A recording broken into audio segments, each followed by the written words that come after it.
रोजे रोजे हमारा के घर में बुलाई अपन सामान हमके दिल चटाई।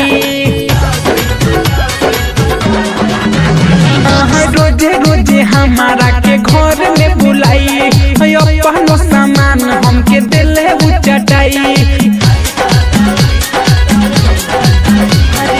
लागता लाज बात के करा से कहीं हमार वाली गौवा में बेच ले दही। दे दही दे दही दे दही दे दही दे दही दे दही।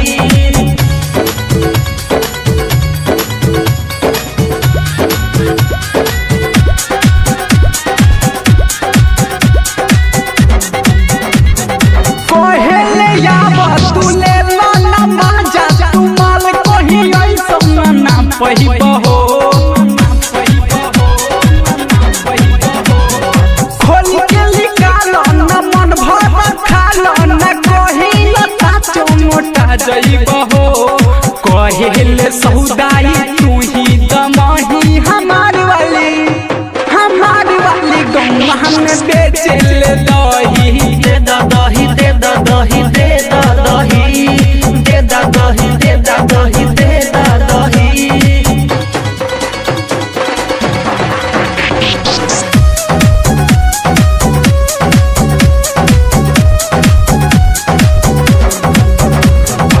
निकोला जाले न कहलो माने न दिन भर दहिया से सटल रहे। देहला पियावेले दूधवा पियावेले मुहवा लगा के मुसटल रहे। कहेले जीभिए से चाटना बही हमार वाली गौवा में बेच ले दही। दे दही दे दही दे दही दे दही दे दही दे दही।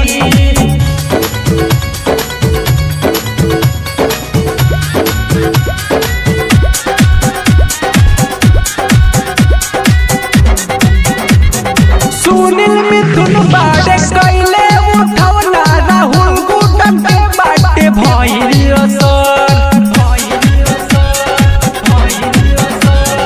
कमर हिलावेले गहकी पटावेले अंगद जाना के हियल भर। राइटर सामरिया जी बतिया बसही हमार वाली गौवा में बेच ले दही। दे दही दे दही